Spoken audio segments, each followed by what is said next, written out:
आज का जो विषय है जिसके बारे में हम बात करेंगे, धनतेरस और दिवाली के इलाज तो मैंने बतानी ही बतानी है। लेकिन कोई भी ऐसी भारी भरकम हम चीज़ करते हैं, क्योंकि आपको भी पता है कि जब हम धनतेरस और दिवाली के इलाज हम बताएंगे और मेरे पाशा लोग जब करेंगे तो वो कोई नॉर्मल तो होगा नहीं, आम लोगों से बिल्कुल हटके चीज़ें होंगी और जो सबसे शक्तिशाली और असली पक्के चीज़ें होंगी। सिर्फ फोका फाकी धागा लटका दो और होएगा चमत्कार से चीज़ें नहीं होती। कई बार जो किस्मत होती है ना, वो बचपन से ही गरीबी, दरिद्रता, मायूसी देखी होती है, बेबसी देखी होती है। और उन लोगों से पूछो जिन्होंने तो बिल्कुल टॉप पे गए होते हैं, उसके बाद जब गिरे तो उठने का नाम नहीं लिए, तो उनका क्या हाल होगा। लेकिन ये जो दिवाली का टाइम होता है ना, ये सबसे ज़्यादा पावरफुल होता है। हम हमेशा नेगेटिव चीज़ों के बारे में बात क्यों करें, हमारे ऊपर ये है वो है, हमारे ऊपर दिवाली रात किसी ने कर दिया। हम ये क्यों ना सोचे जो हमारा जो लेवल है, हम इतनी अपनी कहते हैं ना शिद्दत से अपनी आत्मा घोप दें करने में, मेहनत भी और इलाज भी, कि ऊपर वाले को भी मानना पड़ जाए। आपको वही चीज़ बताने जा रही हूँ। अगर घर की बरकतें खाली होती चली जा रही हैं, घर की बरकतें क्यों खाली होती हैं? किसी ने मुझे पूछा था, दीदी क्या योग होता है गरीबी का? भैया एक योग थोड़ा होता है। पहले मैंने हमेशा एक चीज़ समझाई है, आई थिंक संजय जी का कमेंट था, वो चला गया, नहीं तो स्क्रीनशॉट ज़रूर देती, कि दीदी क्या योग होता है कि जी गरीबी होती है। बाबा एक रीज़न थोड़ा कभी होता है कि गरीबी क्यों होती है। सबसे बड़ा रीज़न, अगर छठा घर, आठवां घर, 12वां घर संबंध बना रहा है मोस्ट ऑफ द प्लेनेट में, या 5वां घर, 8वां घर, 12वां घर संबंध बना रहा है, मैं तो हमेशा बताया that is the combination of bankruptcy, ठन ठन गोपाल। अगर दूसरे भाव में अगर क्या कहते हैं दुश्मन ग्रह आकर बैठ गए, अगर चौथे भाव में दुश्मन ग्रह आकर बैठ गए, तो क्या करोगे? यही करोगे ना। 8वें भाव का मंगल, 12वें भाव का मंगल, कभी भी एक रीज़न नहीं बनता कि एक इंसान टॉप पे पहुंच गया, इसने बड़ी मेहनत करी। अरे मेहनत तो हर बंदा ही करता है। जो आपके घर पे हेल्प करने भी आ रहे हैं, जो भी है आपके वर्कर्स है, आप हो, अगर आप जॉब कर रहे हो तो मेहनत की कोई कमी है। लेकिन कुछ चीज़ें तकदीर भी तो होती है। लेकिन अगर तकदीर साथ नहीं दे रही है, आपको दिख रहा है यार कि मेरे घर पे या आपके घर पे कहीं ना कहीं नुकसानों का दौर शुरू हो गया, अगर आपको ऐसा महसूस हो रहा है कि हमने कंस्ट्रक्शन जब से बनवाई है वो शनि का दोष है, जब से कंस्ट्रक्शन हमने घर बनवाना शुरू किया तब से झगड़े हैं, ये है वो है, जब से इस घर पे शिफ्ट हुआ है तब से, कुछ भी दिमाग में अगर आता है, मैं मुंह से क्या ही बोलूं, बीमारियों का दौर शुरू हो गया, कुछ भी हो सकता है ना। एक चीज़ क्या बताऊं, तो अगर लग रहा है कि देयर इज समथिंग रॉन्ग, और मैंने फिर बोला है कि आपको अगर मैं कुछ बोलती हूँ साउथ वेस्ट में या वेस्ट में, आगे जो मैंने सोचा था आपको बताने का, जो कि हो सकता है मैं कल बताऊं, दिवाली से, धनतेरस से पहले पहले, अभी अभी कल परसों से हम शुरू हो जाएंगे। एक दिया नॉर्थ ईस्ट में रखना है, एक दिया साउथ वेस्ट में रखना है, एक इस दिशा में रखना है, किस दिशा में, तो दिशा रखोगे कैसे जब आपको पता ही नहीं। और ऐसा क्या बड़ी बात है, आपको मैंने हमेशा समझाया, कंपास को खोल लो, घर के सेंटर में ब्रह्मस्थान में खड़े हो जाओ। आपके अंदाजन में जो आपके घर का बीच का स्थान है, that is the centre point of your house, that is called Brahmasthan. मैंने हमेशा बताया यहीं से ही ऊर्जाएं सारी निकलती हैं, विवस्वान की ऊर्जा, मित्र की ऊर्जा, बुधर की ऊर्जा, सारा आपको मैंने पहले भी बता चुकी हूँ। जो आपको पैसा आना, पैसा टिकना, आर्यमा समाज से जोड़ना। आपको एक एग्जाम्पल दिया था ना कि एक कंसल्टेशन में, दीदी हम ना दूसरे सिटी में आएंगे, जिसके भरोसे आए वो ही कट गया। वो कटा क्यों? ईस्ट डिफेक्टेड था, ईस्ट का हिस्सा था ही नहीं। ठीक है, मैं मानती हूँ एस्ट्रोलॉजी भी काम करती है, एक होती है एस्ट्रोलॉजी, एक होती है न्यूमरोलॉजी, एक होता है सबके फादर साहब, उस कैलकुलेशन से भी कुछ ना कुछ। अब वो काफ़ी टाइम पहले की कंसल्टेशन थी, मुझे उतना याद नहीं। लेकिन जब मैंने उनसे पूछा, क्योंकि उन्होंने एस्ट्रो वास्तु कंसल्टेशन ली हुई थी, जिसमें पथरी भी देखी जाती है, वास्तु भी देखा जाता है, तो उनको मैंने अभी कुछ नहीं ना, मैंने डायरेक्शंस पूछे ना कुछ, मैंने कहा आपके ईस्ट कटा हुआ है। हाँ जी शैना जी, ईस्ट का हिस्सा है ही नहीं, समझे? तो ज्योतिष, सिर्फ ज्योतिष को पकड़ लो, वास्तु को भी आंखें बंद करके बिल्कुल ही वो हो जाओ, ब्लैंक हो जाओ, वो भी ठीक नहीं। एक बच्चा जो अभी अभी पैदा हुआ है, उसकी क्या गलती है कि उसको किडनी इशू है? किडनी इशू क्यों है? पूछा, रो बिलक कर फादर ने, बच्चे के बाप ने फोन किया कि दीदी ऐसे ऐसे हो गया, वो 6 महीने का है, वो क्रिटिकल, जो भी। मैं कहा आपके मैंने अभी तो कुछ किसकी कसम खा के बोलूं, मैं कहा आपके ब्रह्मस्थान में टॉयलेट है? हाँ जी। ये चीज़ें मैटर करती हैं। कई बार दशा, कई बार फादर साहब वाली कैलकुलेशन भी बड़ी ज़बरदस्त चल रही होती है, हो सकता है थोड़ा बहुत इफेक्ट आ जाए, लेकिन जिस हिसाब से वो जो एक बड़ी तकदीर लेकर बैठा, अगर वो ही हाथ नहीं आ रहा तो फिर क्या फ़ायदा। अब जो चीज़ मैं चाहती हूँ ध्यान से सुनो, सिंपल है, ऐसी कोई बात नहीं है। धनतेरस पे यही पैसों का हम लोग प्रयोग करेंगे, और एक जो सिक्का है, क्योंकि इसमें सिक्कों का प्रयोग होएगा, है ना, एक जो सिक्का है, क्या बोलते हैं, हम लोग रोज जो प्रोसीजर बता रही हूं, अगले दिन इसी एक सिक्के में थोड़े और पैसे मिलाकर कोई भी सफेद चीज, चलो अगर लोग आपको लगता है कि सफेद चीज दीदी खाते नहीं लोग, कोई बात नहीं, पीली मिठाई भी ठीक है, कोई दिक्कत नहीं, लड्डू ले लो, बूंदी के लड्डू ले लो, बेसन के लड्डू ले लो, अरे जो जरूरतमंद है उसको अगर आप कुछ अच्छा मीठा दे दो, कि कौन मना करता, कोई मना नहीं करता। और कुछ नहीं तो कोई शरबत भी तो मिल जाते हैं, जैसे आप देख लो। आपने क्या करना है, अपने घर के भ्रम स्थान पे हल्दी से आपने त्रिकोण बना देना है जमीन पर ही।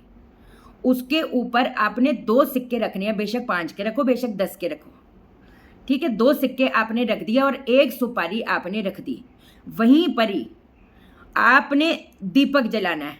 दीपक में मैं तो कह रही हूं, क्या करो, एक बड़ा सा मिट्टी का दीपक लेना, मिट्टी के दीपक में सरसों का तेल, उसके अंदर घी, उसी के अंदर तिल का तेल, उसके अंदर कपूर, जय कपूर का तेल का इस्तेमाल करता है, उसको लौंग का तेल, लेकिन वो नहीं तो कपूर और लौंग डाल दो, उसको बना दो। जो नॉर्मल रुई होती है वो दीपक आप जला दो।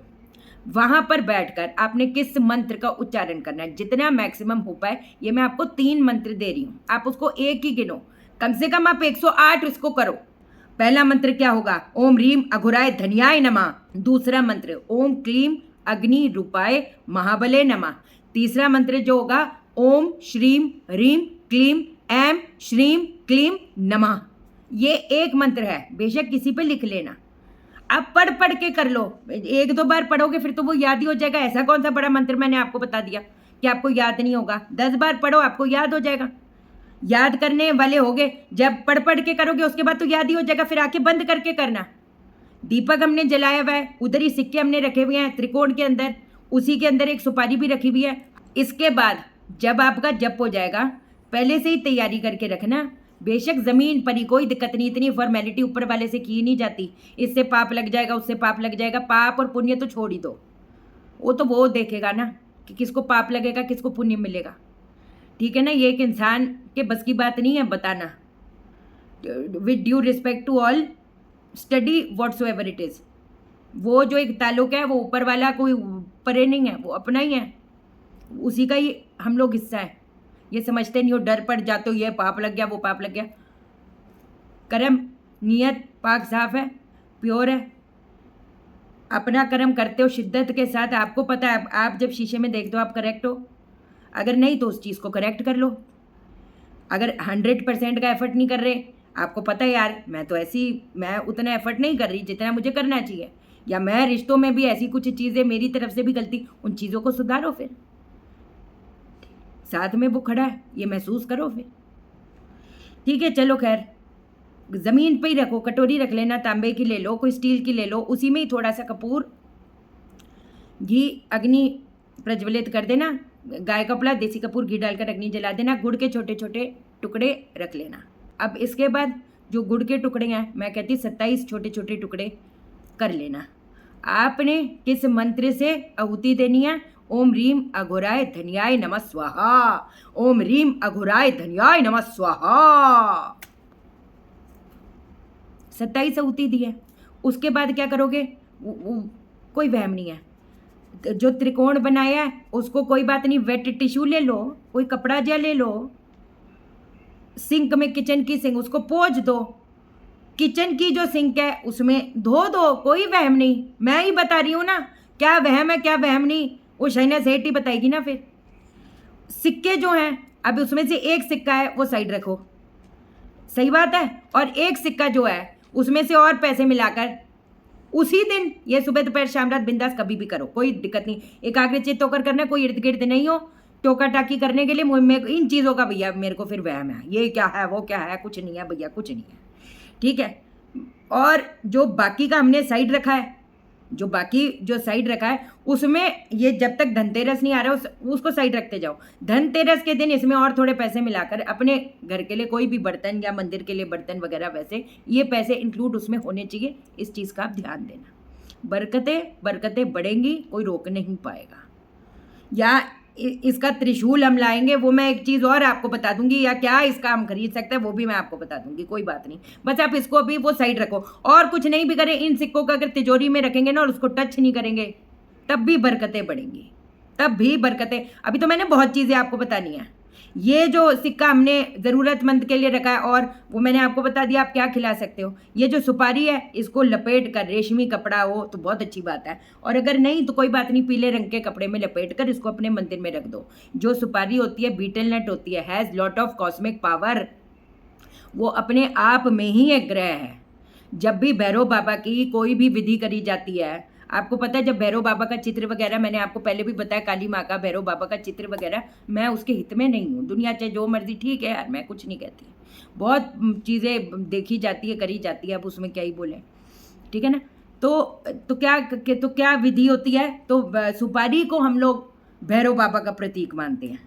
जैसे गणपति जी का भी प्रतीक, जब जैसे कोई भी चीज़ होती है, कुछ हम बाहर कर रहे होते हैं, कितने इलाज होते हैं, जो कंसल्टेशन ले चुके हैं आपको तो पता है, फिर हम सुपारी रखते हैं ना उनका प्रतीक मान के, बहुत ऐसी चीज़ें हैं। तो कहते हैं ना सुपारी, और ये अगर हम सिद्ध करते हैं इसको लगातार लगातार, इसको और आगे सिद्ध करते जाते हैं, हम दिवाली को ही और धनतेरस को ही क्यों गिने, अगर हम और इसके आगे सिद्ध कर रहे जाते हैं, तो चांदी के तार में इसको अगर आप गले में भी पहन लेते हो, अबे कौन रोक पाएगा, कोई नहीं रोक पाएगा।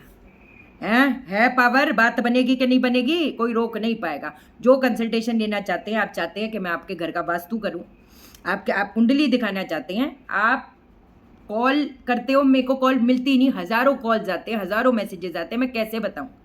आप मेरे को व्हाट्सअप करो, it's a paid consultation, help अपनी जान लगा के दे रही है शाइना सेठ वीडियोज़ के माध्यम से। अगर आप चाहते हो मैं आपकी पत्री, जो शाइना सेठ कंसल्टेशन करती है ना एक इंसान के, फिर होश उड़ते हैं, मतलब है ना, हर लिहाज से देखते हैं, अपनी जान खोपती है, तो फ्री में कंसल्टेशन आप ना मांगे, ठीक है जी। चैनल को सब्सक्राइब करो, मेरा दिल अपने दिल से जोड़ लो, वीडियो को लाइक करो, शेयर करो, इसलिए करो सबकी जिंदगी ठा हो जाए। ओके देन, बाय बाय, नमस्कार।